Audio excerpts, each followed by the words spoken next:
পৰিস্থিতিৰ পৰ্যালোচনা। বিজেপিৰ কাৰ্যকালত দেশৰ বিকাশে নতুন গতি লাভ কৰিছে বুলি প্ৰধানমন্ত্ৰী নৰেন্দ্ৰ মোদীৰ ৰাজস্থানৰ ৰাজহুৱা সভাত মন্তব্য।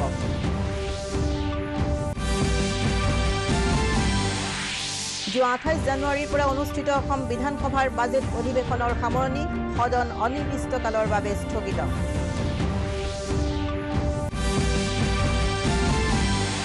ৰাষ্ট্ৰপতি ৰামনাথ কোবিন্দৰ দ্বাৰা বিগত 4 বছৰৰ গান্ধী শান্তি বঁটা প্ৰদান।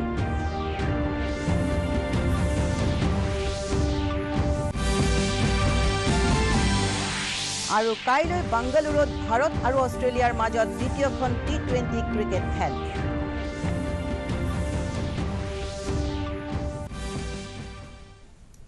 নমস্কাৰ, সন্ধিয়াৰ বাতৰিলৈ স্বাগতম জনাইছো। এতিয়া বিতং বাতৰি। ভাৰতীয় বায়ু সেনা বাহিনীয়ে আজি পুৱতি নিশা সন্ত্ৰাসবাদী সংগঠন জৈশ-ই-মহম্মদৰ পাকিস্তানৰ বালাকোটৰ খাইবাৰ পাখতুনখোৱাত অৱস্থিত শিবিৰত মুখ্যম আঘাত হানে। বৈদেশিক সচিব বিজয় গোখলে আজি নতুন দিল্লীত এখন সংবাদমেলত এই বিষয়ে প্ৰকাশ কৰি কয় যে সন্ত্ৰাসবাদী সংগঠনটোৱে ভাৰতত আত্মঘাতী বোমাৰুৰ অধিক আক্ৰমণৰ বাবে চক্ৰান্ত কৰাৰ নিৰ্ভৰযোগ্য বাতৰি পোৱা গৈছিল। তেওঁ কয় যে এনেধৰণৰ আক্ৰমণক প্ৰতিহত কৰাৰ উদ্দেশ্যে সন্ত্ৰাসবাদী শিবিৰত আক্ৰমণ কৰাটো প্ৰয়োজন হৈ পৰিছে। বায়ু সেনা বাহিনীৰ আক্ৰমণৰ ফলত বৃহৎ সংখ্যক সন্ত্ৰাসবাদী প্ৰশিক্ষক আৰু জ্যেষ্ঠ কামাণ্ডাৰ নিহত হয়। সাধাৰণ নাগৰিকৰ যাতে কোনো ক্ষতি নহয় তাৰ বাবে গভীৰ বনাঞ্চলত থকা সন্ত্ৰাসবাদীৰ শিবিৰত আক্ৰমণ কৰা হয় বুলি তেওঁ প্ৰকাশ কৰে। এই শিবিৰটোৰ নেতৃত্বত আছিল জৈশ-ই-মহম্মদৰ মুৰব্বী মাছুদ আজাহাৰৰ ভনী জোৱায়েক মৌলানা ইউছুফ আজাহাৰ ওৰফে উস্তাদ খাউৰি। তেওঁ কয় যে ভাৰতত সন্ত্ৰাসবাদী আক্ৰমণৰ দায়িত্ব স্বীকাৰ কৰা জৈশ-ই-মহম্মদৰ পাকিস্তানত থকা প্ৰশিক্ষণ শিবিৰবোৰৰ বিষয়ে পাকিস্তানক তথ্যৰ যোগান ধৰা হৈছিল যদিও পাকিস্তান চৰকাৰে এই সম্পৰ্কত কোনো ব্যৱস্থা গ্ৰহণ কৰা নাই। Senior commanders and groups of jihadis who were being trained for Fidaiin action were eliminated. This facility at Balakot was headed by Maulana Yusuf Azhar, alias Ustad Ghauri, the brother-in-law of Masood Azhar, chief of the JEM. The government of India is firmly and resolutely committed to taking all necessary measures to fight the menace of terrorism. প্ৰধানমন্ত্ৰী নৰেন্দ্ৰ মোদীৰ অধ্যক্ষতাত আজি নতুন দিল্লীত কেন্দ্ৰীয় মন্ত্ৰীসভাৰ নিৰাপত্তা সম্পৰ্কীয় কমিটিৰ সভা অনুষ্ঠিত হয়। সভাত প্ৰতিৰক্ষা মন্ত্ৰী নিৰ্মলা সীতাৰমণ, বিত্তমন্ত্ৰী অৰুণ জেটলী, গৃহমন্ত্ৰী ৰাজনাথ সিং আৰু বৈদেশিক পৰিক্ৰমা মন্ত্ৰী সুষমা স্বৰাজে অংশগ্ৰহণ কৰে। সভাত ৰাষ্ট্ৰীয় নিৰাপত্তা উপদেষ্টা অজিত ডোভাল, কেবিনেট সচিব PK সিনহা, বৈদেশিক সচিব বিজয় গোখলে, গৃহ সচিব ৰাজীৱ গৌৱা, প্ৰধানমন্ত্ৰীৰ প্ৰধান সচিব নৃপেন্দ্ৰ মিশ্ৰ আৰু প্ৰধানমন্ত্ৰীৰ অতিৰিক্ত প্ৰধান সচিব ডক্টৰ PK মিশ্ৰও উপস্থিত আছিল। ৰাজস্থানৰ চুৰু জিলাত অনুষ্ঠিত এক গণসমাৱেশত ভাষণ দি প্ৰধানমন্ত্ৰী নৰেন্দ্ৰ মোদীয়ে দেশৰ ভৱিষ্যত এতিয়া নিৰাপদ হাতত আছে বুলি আশ্বাস দিয়ে। প্ৰধানমন্ত্ৰীয়ে কেন্দ্ৰীয় চৰকাৰৰ বিভিন্ন আঁচনিৰ বিষয়ে উল্লেখ কৰি কয় যে বৰ্তমান ভাৰতৰ বিকাশে এক নতুন গতি লাভ কৰিছে। তেওঁ কয় যে যোৱা 4 বছৰৰ ভিতৰত দেশত 1,50,00,000 বাসগৃহ নিৰ্মাণ কৰা হৈছে। প্ৰধানমন্ত্ৰীৰ কিষাণ সন্মান নিধি যোজনাৰ অধীনত 50 লাখতকৈও অধিক লোক উপকৃত হৈছে। তেওঁ আৰু কয় যে গৃহ ঋণৰ সুতৰ হাৰ পূৰ্বৰ 10% পৰা 8.9% হ্ৰাস পাইছে। सुरक्षित हाथों में है।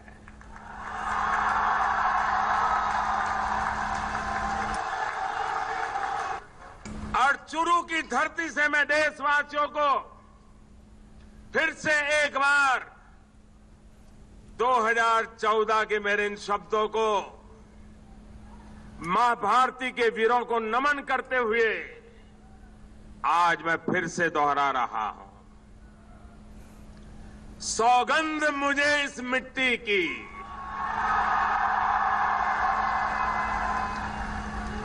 सौगंध मुझे इस मिट्टी की, मैं देश नहीं मिटने दूंगा। অসম বিধানসভা অনিৰ্দিষ্টকাললৈ স্থগিত ৰখা হয়। যোৱা 28 জানুৱাৰীত আৰম্ভ হোৱা বিধানসভাৰ বাজেট অধিৱেশনৰ আজি অন্তিম দিন আছিল। অন্তিম দিনাৰ ৰাজ্যৰ কলা আৰু সংস্কৃতি ইয়াৰ সংৰক্ষণ তথা বিকাশ সম্পৰ্কত আলোচনা অনুষ্ঠিত হয়। কংগ্ৰেছৰ আব্দুল খালেকে ৰাজ্যৰ কলা সংস্কৃতিৰ সংৰক্ষণ আৰু বিকাশৰ বাবে এটা লাইভ মিউজিয়াম স্থাপনৰ প্ৰস্তাৱ আগবঢ়ায়। তেওঁ 1969 চনত স্থাপন হোৱা মৃতপ্ৰায় ললিত কলা একাডেমীক পুনৰ উজ্জীৱিত কৰাৰো প্ৰস্তাৱ আগবঢ়ায়। তেওঁ মহাপুৰুষ শ্ৰীমন্ত শংকৰদেৱ ৰচিত চিহ্ন যাত্ৰা নাটকৰ উত্তৰ পূৰ্বাঞ্চলত প্ৰদৰ্শনৰ ব্যৱস্থা কৰা, ৰাজ্যত মিনি থিয়েটাৰ হল স্থাপন কৰা, চৰকাৰী চাৰুকলা প্ৰতিষ্ঠানক গুৱাহাটী বিশ্ববিদ্যালয়ৰ আওতালৈ অনাৰ পৰামৰ্শ আগবঢ়ায়। অসম গণ পৰিষদৰ বিধায়ক সত্যব্ৰত কলিতাই কয় যে অসমৰ কলা সংস্কৃতিৰ এক সুকীয়া মৰ্যাদা আছে। এই চহকী সংস্কৃতিৰ সংৰক্ষণৰ বাবে ৰাজ্য চৰকাৰে ৰাজনীতিৰ ঊৰ্ধত থাকি নিস্বাৰ্থভাৱে কাম কৰিব লাগিব বুলি তেওঁ মন্তব্য কৰে। ৰাজ্যখনৰ কলা সংস্কৃতিৰ ক্ষেত্ৰত সুকীয়া চৰকাৰী নীতি ঘোষণা কৰাৰো তেওঁ পোষকতা কৰে। সদনত আলোচনাৰ অন্তত বিধানসভাৰ অধ্যক্ষ হিতেন্দ্ৰ নাথ গোস্বামীয়ে সদনৰ কাম কাজ অনিৰ্দিষ্ট কালৰ বাবে স্থগিত ৰখাৰ কথা ঘোষণা কৰে। ৰাষ্ট্ৰপতি ভৱনত আজি অনুষ্ঠিত এক গাম্ভীৰ্যপূৰ্ণ অনুষ্ঠানত ৰাষ্ট্ৰপতি ৰামনাথ কোবিন্দে 2015, 2016, 2017 আৰু 2018 বৰ্ষৰ গান্ধী শান্তি বঁটা প্ৰদান কৰে। গ্ৰামোন্নয়ন, শিক্ষা আৰু প্ৰাকৃতিক সম্পদৰ বিকাশৰ প্ৰতি বৰঙণি আগবঢ়োৱাৰ বাবে কন্যাকুমাৰীৰ বিবেকানন্দ কেন্দ্ৰক 2015 বৰ্ষৰ গান্ধী শান্তি বঁটা প্ৰদান কৰা হয়। 2016 বৰ্ষৰ শান্তি বঁটা যুটীয়াভাৱে প্ৰদান কৰা হয় অক্ষয় পাত্ৰ ফাউণ্ডেশ্যন আৰু সুলভ ইণ্টাৰনেশ্যনেলক। একল অভিযান ট্ৰাষ্টক 2017 বৰ্ষৰ আৰু জাপানৰ ইয়োহে সাসাকাৱাক 2018 বৰ্ষৰ গান্ধী শান্তি বঁটা প্ৰদান কৰা হয়। অনুষ্ঠানত প্ৰধানমন্ত্ৰী নৰেন্দ্ৰ মোদীও উপস্থিত আছিল। প্ৰধানমন্ত্ৰীয়ে গান্ধী শান্তি বঁটা লাভ কৰা ব্যক্তি আৰু সংগঠনসমূহক অভিনন্দন জনাই কয় যে মহাত্মা গান্ধীৰ 150 সংখ্যক জন্মবাৰ্ষিকী পালন কৰাৰ সময়ত এই বঁটা প্ৰদান কৰাটো এক তাৎপৰ্যপূৰ্ণ বিষয়। মহাত্মা গান্ধীয়ে জন ভাগিদাৰী আৰু জন আন্দোলনক একেলগ কৰি ভাৰতৰ স্বাধীনতা সংগ্ৰামক নেতৃত্ব দিছিল বুলি তেওঁ মন্তব্য কৰে। গুৱাহাটীৰ খানাপাৰাৰ পশু চিকিৎসা বিজ্ঞান খেলপথাৰত আজি অনুষ্ঠিত এখন ৰাজহুৱা সভাত ভাষণ দি কংগ্ৰেছ সভাপতি ৰাহুল গান্ধীয়ে কয় যে কংগ্ৰেছ দল ক্ষমতালৈ আহিলে ঔদ্যোগিক নীতি পুনৰ প্ৰৱৰ্তন কৰাৰ লগতে পূৰ্বতে অসমক প্ৰদান কৰা বিশেষ ৰাজ্যৰ মৰ্যাদা পুনৰ প্ৰদান কৰা হ'ব। তেওঁ কয় যে আগন্তুক লোকসভাৰ নিৰ্বাচনত কংগ্ৰেছ দলে অসমৰ পৰা 7খন আসনত বিজয় লাভ কৰিব। তেওঁ কয় যে কংগ্ৰেছ দল ক্ষমতালৈ আহিলে জাগিৰোড আৰু কাছাৰ কাগজ কল পুনৰ মুকলি কৰা হ'ব। অসমৰ বান আৰু গৰাখহনীয়াৰ সমস্যা সমাধান কৰাৰ কাৰণে নৰেন্দ্ৰ মোদী নেতৃত্বাধীন বিজেপি চৰকাৰে একোৱেই কৰা নাই বুলি উল্লেখ কৰি তেওঁ কয় যে কংগ্ৰেছ দলে অসম তথা উত্তৰ পূৰ্বাঞ্চলৰ ভাষা, সংস্কৃতি, খাদ্যাভ্যাস আৰু পৰম্পৰা যাতে বিঘ্নিত নহয় তাৰ বাবে প্ৰচেষ্টা চলাব। ইয়াৰ আগতে তেওঁ গোলাঘাট জিলাত বিষাক্ত সুৰাপান কৰি মৃত্যু হোৱা 150ৰো অধিক লোকৰ মৃত্যু হোৱা ঘটনাত শোক প্ৰকাশ কৰে। তেওঁ পুলৱামাত সন্ত্ৰাসবাদীৰ আক্ৰমণত শ্বহীদ হোৱা বীৰ জোৱানসকলৰ প্ৰতিও শ্ৰদ্ধাঞ্জলি জ্ঞাপন কৰে। সভাত অসম প্ৰদেশ কংগ্ৰেছ কমিটিৰ সভাপতি ৰিপুণ বৰা আৰু প্ৰাক্তন মুখ্যমন্ত্ৰী তৰুণ গগৈও উপস্থিত আছিল। তথ্য আৰু সম্প্ৰচাৰ মন্ত্ৰী ৰাজ্যবৰ্ধন সিং ৰাথোৰে কয় যে দেশৰ যুৱক যুৱতীসকলক উন্নত ভৱিষ্যতৰ দিশে অনুপ্ৰাণিত কৰাৰ আৱশ্যকতা আছে। আজি নতুন দিল্লীত ৰাষ্ট্ৰীয় যুৱ সংসদ উৎসৱত ভাষণ দি তেওঁ কয় যে যুৱ সম্প্ৰদায়ে নিজৰ শক্তিৰ বিষয়ে উপলব্ধি কৰি দেশৰ উন্নয়নৰ কামত নিজকে নিয়োজিত কৰা উচিত। উন্নয়নৰ অভিমুখে দেশৰ যাত্ৰা কোনেও ৰোধ কৰিব নোৱাৰে বুলি তেওঁ মন্তব্য কৰে।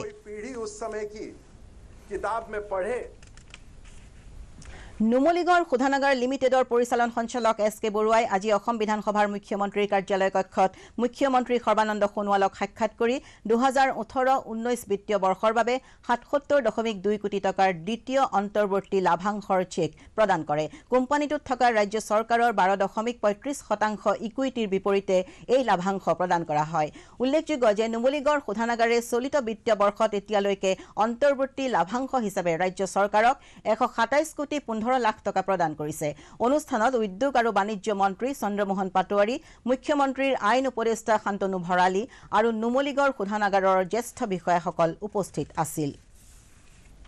ভাৰত আৰু অষ্ট্ৰেলিয়াৰ মাজত কাইলৈ বেংগালুৰুত দ্বিতীয় তথা চূড়ান্ত টি20 খেল অনুষ্ঠিত হ'ব। কাইলৈ সন্ধিয়া 7 বজাৰ পৰা এই খেলখন অনুষ্ঠিত হ'ব। এই শৃংখলাৰ দুখন খেলৰ বাবে বিচিচিআইয়ে ভাৰতৰ 15জনীয়া দলটো ইতিমধ্যে ঘোষণা কৰিছে। এই শৃংখলাৰ বাবে কুলদীপ যাদৱক জিৰণি দি মায়ংক মাৰ্কণ্ডেক দলত অন্তৰ্ভুক্ত কৰা হৈছে। ইপিনে KL ৰাহুল আৰু উমেশ যাদৱো দললৈ উভতি আহিছে। উল্লেখযোগ্য যে যোৱা দেওবাৰে বিশাখাপট্টনমত অনুষ্ঠিত প্ৰথমখন টি20 খেলত জয়লাভ কৰাৰ সূত্ৰে অষ্ট্ৰেলিয়া 1-0 ব্যৱধানত আগবাঢ়ি আছে। গুৱাহাটীৰ সৰুসজাই ষ্টেডিয়ামত অনুষ্ঠিত মুখ্যমন্ত্ৰীৰ চাহ জনজাতি ফুটবল প্ৰতিযোগিতাৰ সামৰণি অনুষ্ঠানত কালি মুখ্যমন্ত্ৰী সৰ্বানন্দ সোণোৱালে অংশগ্ৰহণ কৰে। এই অনুষ্ঠানত মুখ্যমন্ত্ৰীয়ে অসমক ৰাষ্ট্ৰীয় পৰ্যায়ত প্ৰতিনিধিত্ব কৰা চাহ জনজাতিৰ খেলুৱৈসকলক 50,000 টকাৰ নগদ বঁটা প্ৰদান কৰে। অনুষ্ঠানত চাহ জনজাতি কল্যাণ মন্ত্ৰী পল্লৱ লোচন দাসো উপস্থিত আছিল। প্ৰতিযোগিতাৰ চূড়ান্ত খেলত লখিমপুৰে চৰাইদেউক 2-0 গ'লত পৰাজিত কৰি বিজয়ীৰ খিতাপ অৰ্জন কৰে। আজি চূড়ান্ত খেলত উপস্থিত থকা আপোনালোক সকলোৰে প্ৰতি অসম চৰকাৰৰ তৰফৰ পৰা মই আন্তৰিক শুভেচ্ছা আৰু শ্ৰদ্ধা জ্ঞাপন কৰিছোঁ। আৰু দুয়োটা ভাৰতীয় খাদ্য নিগমৰ উদ্যোগত যোৱা 21 ফেব্ৰুৱাৰীৰ পৰা গুৱাহাটীৰ নেহৰু ষ্টেডিয়ামত অনুষ্ঠিত সৰ্বভাৰতীয় ৰাজহুৱা খণ্ডৰ ফুটবল প্ৰতিযোগিতাৰ আজি সামৰণি পৰে। চূড়ান্ত খেলত ONGCয়ে FCIক 2-0 গ'লত পৰাজিত কৰি বিজয়ীৰ খিতাপ অৰ্জন কৰে। বিজয়ী আৰু বিজিত দুয়োটা দলকে ট্ৰফি আৰু পদক প্ৰদান কৰা হয়। সামৰণি অনুষ্ঠানত FCIৰ উত্তৰ পূব মণ্ডলৰ মুখ্য মহাপ্ৰবন্ধক MK গগৈ আৰু কাৰ্যবাহী সঞ্চালক AK সিনহায়ো অংশগ্ৰহণ কৰে। অসম ৰাজ্যিক প্ৰাথমিক শিক্ষক সন্মিলনীৰ আহ্বান ক্ৰমে গুৱাহাটী মহকুমা প্ৰাথমিক শিক্ষক সন্মিলনীৰ উদ্যোগত আজি গুৱাহাটীৰ লতাশিল প্ৰাথমিক বিদ্যালয়ৰ পৰা শতাধিক শিক্ষকে এক প্ৰতিবাদী সমদল উলিয়ায়। প্ৰাথমিক শিক্ষা ছাত্ৰ ছাত্ৰী আৰু শিক্ষকৰ বিভিন্ন সমস্যাৰ সমাধানৰ দাবীত শিক্ষকসকলে বিভিন্ন শ্লোগান দি সমদলত অংশগ্ৰহণ কৰে। পাছত তেওঁলোকে তেওঁলোকৰ সমস্যাসমূহ সমাধানৰ বাবে মুখ্যমন্ত্ৰীৰ হস্তক্ষেপ বিচাৰি গুৱাহাটী মহানগৰ জিলা উপায়ুক্তৰ জৰিয়তে মুখ্যমন্ত্ৰীলৈ এখন স্মাৰক পত্ৰ প্ৰেৰণ কৰে।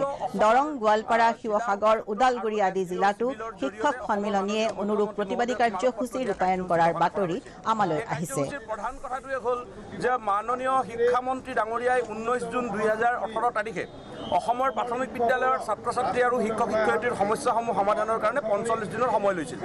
এই 45 দিন অতিবাহিত হৈ 7 মাহ 8 মাহ পাৰ হৈ যোৱাৰ পিছতো অসম চেম্বাৰ্ছ অৱ কমাৰ্চৰ উদ্যোগত আজি মৰিগাঁৱত দিনজোৰা কাৰ্যসূচীৰে প্ৰথমজন অসমীয়া চাহ উদ্যোগী মণিৰাম দেৱানৰ স্মৃতিত ৰাজ্যিক উদ্যোগী দিৱস পালন কৰা হয়। এই উপলক্ষে মৰিগাঁও বিহুতলীত ৰাজ্যিক উদ্যোগী দিৱসৰ পতাকা উত্তোলন কৰে অসম চেম্বাৰ্ছ অৱ কমাৰ্চৰ অধ্যক্ষ ৰূপম গোস্বামীয়ে। মুকলি সভাত মূল ভাষণ দি বিশিষ্ট সাংবাদিক ধীৰেন্দ্ৰনাথ চক্ৰৱৰ্তীয়ে অসমৰ চাহ উদ্যোগৰ বাণিজ্যিকীকৰণৰ প্ৰতি মণিৰাম দেৱানে আগবঢ়াই যোৱা অৱদানৰ বিষয়ে শ্ৰদ্ধাৰে সোঁৱৰে। কোকৰাঝাৰৰ BTC বিধানসভাৰ বাজেট অধিৱেশন আজিৰে পৰা দুদিনীয়াকৈ অনুষ্ঠিত হৈছে। BTCৰ মুৰব্বী তথা বিত্ত বিভাগৰ দায়িত্বত থকা হাগ্ৰামা মহিলাৰীয়ে 2019-20 বৰ্ষৰ বাবে 42,52,06,000 টকাৰ ৰাহি বাজেট উত্থাপন কৰে। বাজেটত গ্ৰামোন্নয়ন, স্বাস্থ্য, যোগাযোগ ব্যৱস্থা, শিক্ষা আৰু কৃষিৰ উন্নয়নৰ ওপৰত গুৰুত্ব দিয়া হৈছে। পাছত এখন সংবাদমেলত BTCৰ মুৰব্বী হাগ্ৰামা মহিলাৰীয়ে কয় যে এইবাৰৰ বাজেটত BTC অঞ্চলৰ সামগ্ৰিক বিকাশৰ ওপৰত মনোনিৱেশ কৰা হৈছে। গ্ৰাম্য অৰ্থনীতিৰ বিকাশৰ লগতে কৰ্মসংস্থান নিশ্চিত কৰাৰ বাবে কেন্দ্ৰীয়ভাৱে অনুমোদিত কেইবাখনো আঁচনিৰ ৰূপায়ণ কৰা হ'ব বুলি তেওঁ প্ৰকাশ কৰে। বাতৰি শেষ হোৱাৰ আগতে প্ৰধান বাতৰিসমূহ আকৌ এবাৰ। পাকিস্তানৰ বালাকোটত ভাৰতীয় বায়ুসেনা বাহিনীৰ সফল আক্ৰমণত সন্ত্ৰাসবাদী শিবিৰ ধ্বংস, নিৰাপত্তা সম্পৰ্কীয় কেবিনেট কমিটিৰ বৈঠকত পৰিস্থিতিৰ পৰ্যালোচনা। বিজেপিৰ কাৰ্যকালত দেশৰ বিকাশে নতুন গতি লাভ কৰিছে বুলি প্ৰধানমন্ত্ৰী নৰেন্দ্ৰ মোদীৰ ৰাজস্থানৰ ৰাজহুৱা সভাত মন্তব্য। যোৱা 28 জানুৱাৰীৰ পৰা অনুষ্ঠিত অসম বিধানসভাৰ বাজেট অধিৱেশনৰ সামৰণি, সদন অনিৰ্দিষ্টকালৰ বাবে স্থগিত।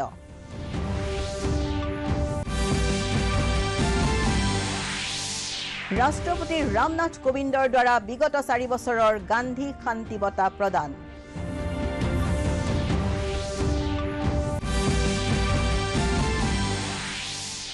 আৰু কাইলৈ বাংগালুৰুত ভাৰত আৰু অষ্ট্ৰেলিয়াৰ মাজত দ্বিতীয়খন টি20 ক্ৰিকেট খেল। আজি সন্ধিয়াৰ বাতৰি ইমানতে শেষ হ'ল।